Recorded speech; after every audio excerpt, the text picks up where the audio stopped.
In the physics of our physical world, a vacuum pulls things in. Nature abhors a vacuum. It rushes to fill the space. But in the physics of the human heart, and specifically in the architecture of polarity, a vacuum does not pull love in, it pushes love away. There is a paradox that has likely kept you awake at night, staring at the ceiling, tracing the cracks in the plaster. Why is it that the moment you desire him the most is the exact moment he retreats? Why is it that when your heart is breaking, when you feel you are drowning, and you reach out a hand for stability, the unawakened counterpart does not grab it. Instead, he recoils. It feels like cruelty. To the anxious heart, it feels like a punishment for being vulnerable. But I am here to tell you, with deep compassion and absolute clarity, it is not cruelty. It is energetic physics. When you approach the masculine frequency from a place of need, you are not offering love. You are presenting a demand. You are unconsciously asking to be saved. And for the masculine nervous system, which is designed to protect and provide, an emotional bottomless pit is not a project. It is a threat. Today, we are going to look at the uncomfortable truth of energetic vampirism. And we are going to learn how to seal the vessel.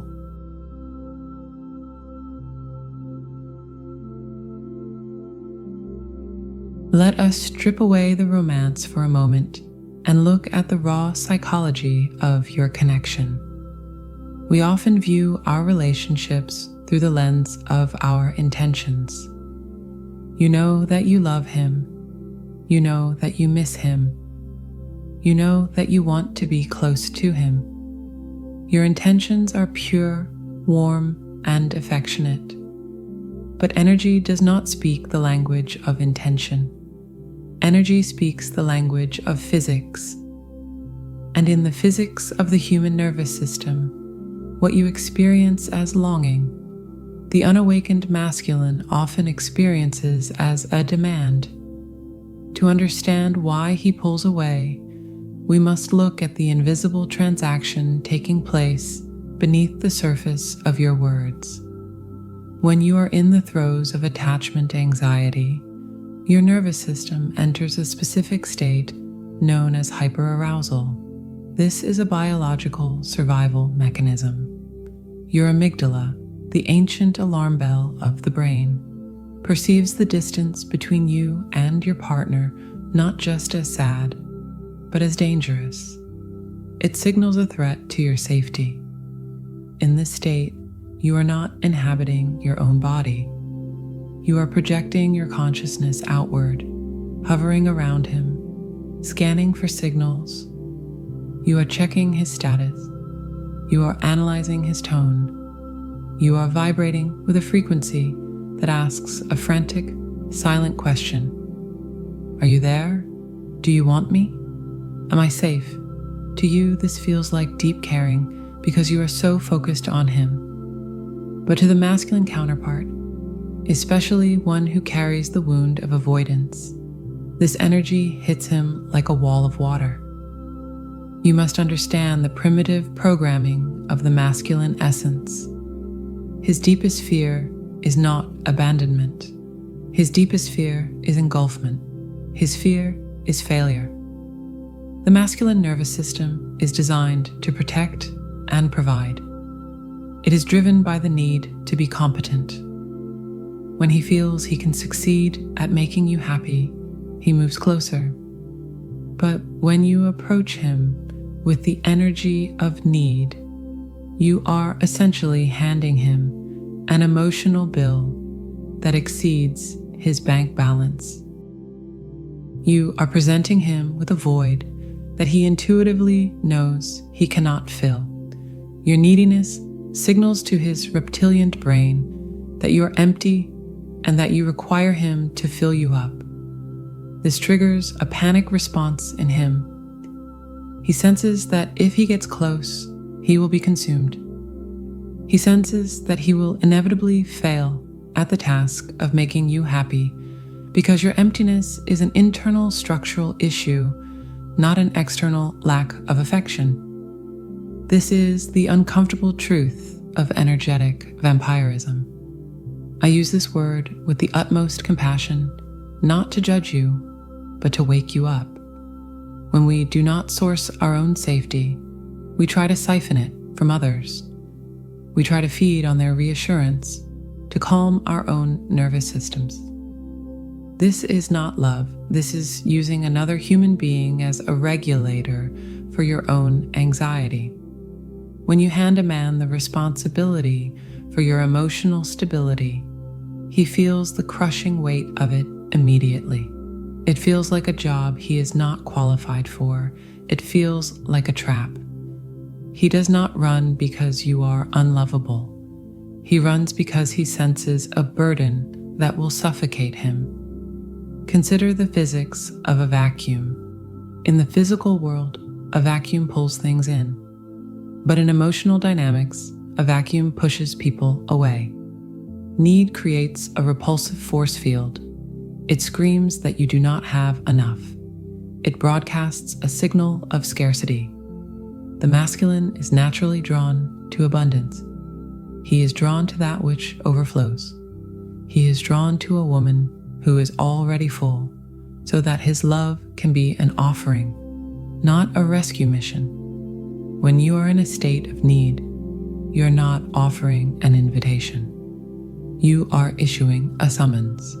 You are demanding that he come and fix the discomfort inside of you. This is why the harder you grasp, the faster he slips through your fingers. It is like trying to hold water in a clenched fist. The tension itself forces the water out. He pulls away to protect his own energy reserves. He pulls away because he cannot be your life support system. He can only be your partner. The moment you shift from needing him to desiring him, the bill is paid. The debt is canceled. But as long as you are waiting for him to validate your existence, you remain a creditor chasing a debtor, and he will continue to hide from you. This is not cruelty. It is the law of energetic sovereignty. He cannot resource you if you are not resourcing yourself.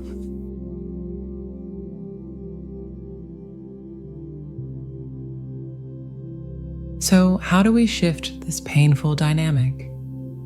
How do we stop the endless cycle of pursuit and retreat that leaves you exhausted and him distant? We must fundamentally alter the physics of your connection. We must move from the frantic energy of grasping to the powerful, quiet energy of gravity. To understand this, you must visualize the difference in how these two forces operate in the universe. Grasping is an active, anxious motion. It is a hand reaching out, fingers trembling, trying to hold onto something that is moving away. It requires constant effort. It burns energy. It is depleting. Gravity, on the other hand, requires no effort. It is simply the result of mass. A planet does not chase its moons. A planet does not beg the satellites to stay in orbit. It simply possesses enough weight, enough substance, and enough internal density that objects are naturally drawn into its field. This is the state of sovereignty. Sovereignty is not about building walls or becoming cold. It is about becoming a self-governing entity. In spiritual terms, it means you have sourced your own safety. You have connected your root directly into the earth and your crown directly into the divine. You are no longer looking for a battery to plug into because you have become the generator.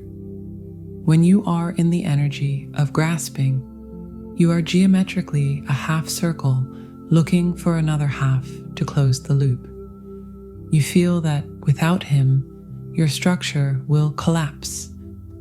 This fragility is palpable. It makes the masculine counterpart feel that he is responsible for your structural integrity. But when you move into sovereignty, you become a complete circle. You are whole unto yourself. You desire him, certainly. You prefer his presence. You welcome his love. But your structure does not collapse without it. Consider the metaphor of the lighthouse. This is perhaps the most potent image for the shift you need to make. The lighthouse does not run up and down the rocky shoreline chasing the ships. It does not swim out into the dark, freezing water, screaming at the boats to look at it. If a lighthouse were to do that, it would drown and the ships would crash.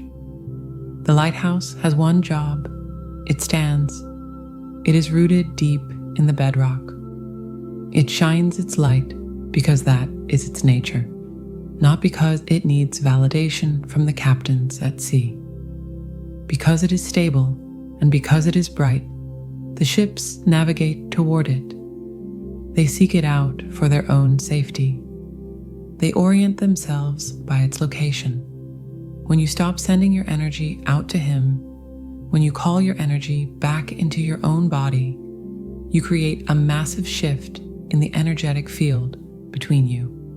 The pressure on him lifts immediately.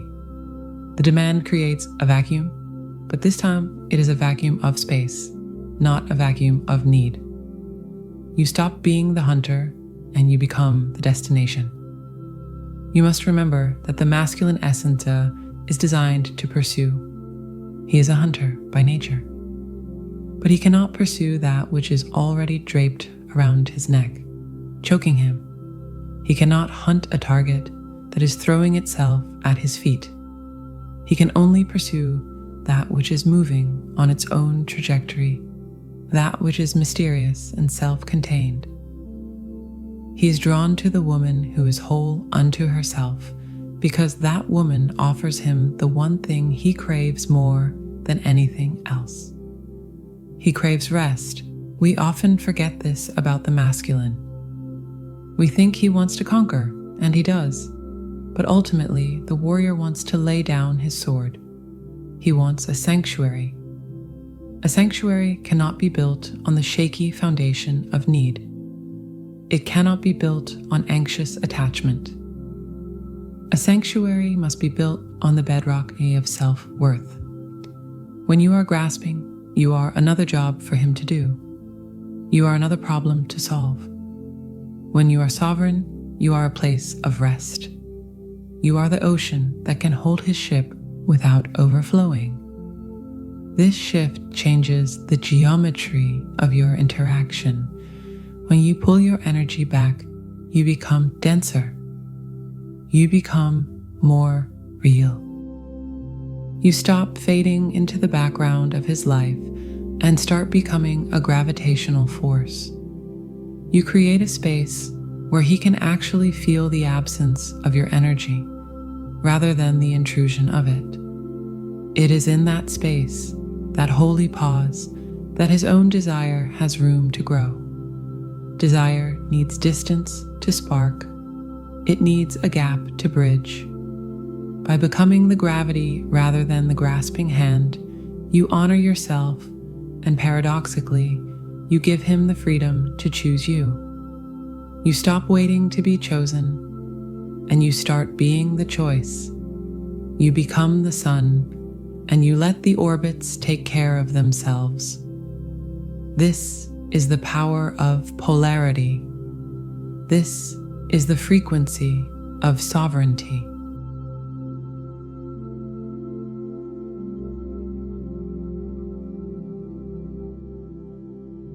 You are tired. I know the exhaustion in your bones. You have analyzed every text message. You have dissected every silence. You have prayed for a sign that he is coming back. You have tried to be perfect. You have tried to be patient. Yet the cycle continues. The anxiety remains. The distance grows.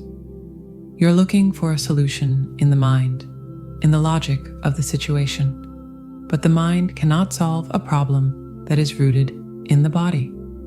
The frantic need you feel is not a mental problem. It is a nervous system response. It is a biological signal that you have not yet learned how to hold your own safety. To stop the cycle of chasing, you must master the art of sourcing your own stability. This requires a shift from external reliance to internal regulation. It requires you to become the parent you have been seeking in him. The first step in this integration is somatic anchoring. When the panic rises, you will feel a physical contraction. Your chest will tighten, your breath will shorten, your mind will scream for relief. The urge to reach out, to check his status, or to demand reassurance will become almost unbearable. In that moment, you must stop. Do not act. The action you want to take is coming from the wounded child, not the sovereign woman. Place your hand firmly on your heart. Feel the heat of your palm against your chest. Feel the rhythm of your own heartbeat. Breathe into the space behind your ribs. Tell your nervous system that you are here. You are the adult now. You are the safety you have been begging him to provide. By physically anchoring yourself, you teach your body that you do not need an external event to feel secure. You are learning to hold your own anxiety without projecting it onto him. The second step is the alchemical transmutation of language. Words are spells. They shape the reality of your inner world.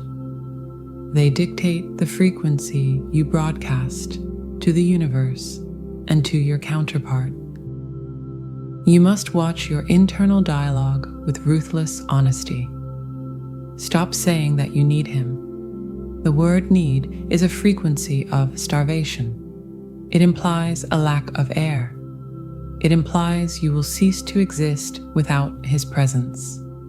This energy is repelling because it is heavy with desperation. Change your language to desire. Say that you desire him. Desire is a choice. It is a preference. It is a celebration of his being rather than a demand for his utility. It does not carry the weight of life or death. Furthermore, stop asking why he is doing this to you. This question positions you as a victim of his behavior. Shift the inquiry to why is this triggering me? The first question leads to powerlessness. The second question leads to empowerment. It turns the focus back to your own healing.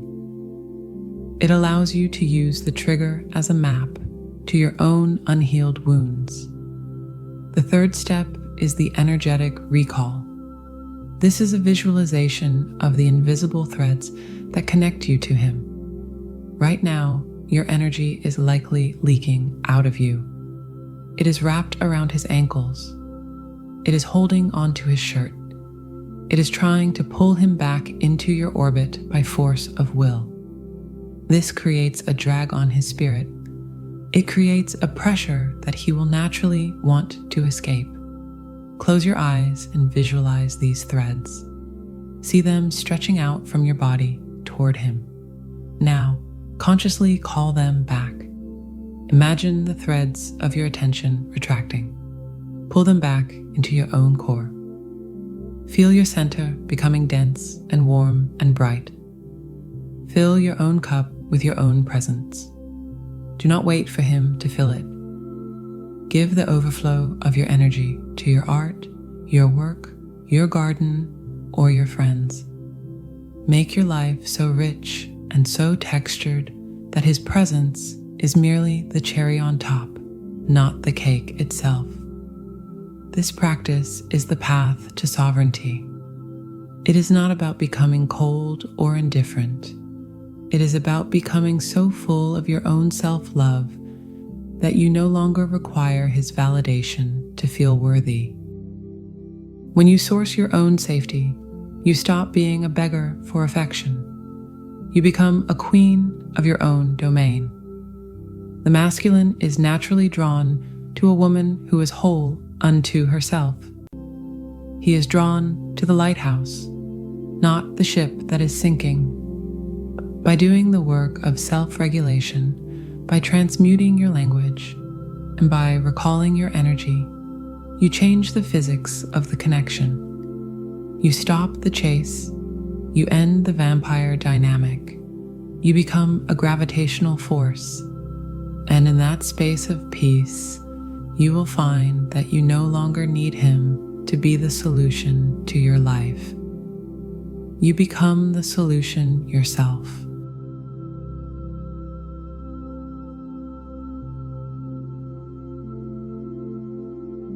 The journey from anxious heart to sovereign empress is the hardest journey you will ever take. It requires you to face the void within and realize that you are the one who fills it. When you truly get this, not just intellectually, but viscerally, the dynamic changes. You stop waiting. You stop begging for crumbs. You realize you are the bakery. And often, that is the moment the unawakened counterpart turns around, because suddenly, you're not a burden to be carried. You are a mystery to be explored. You are a force of nature. He cannot complete you. He can only complement your completion. Become the sovereign.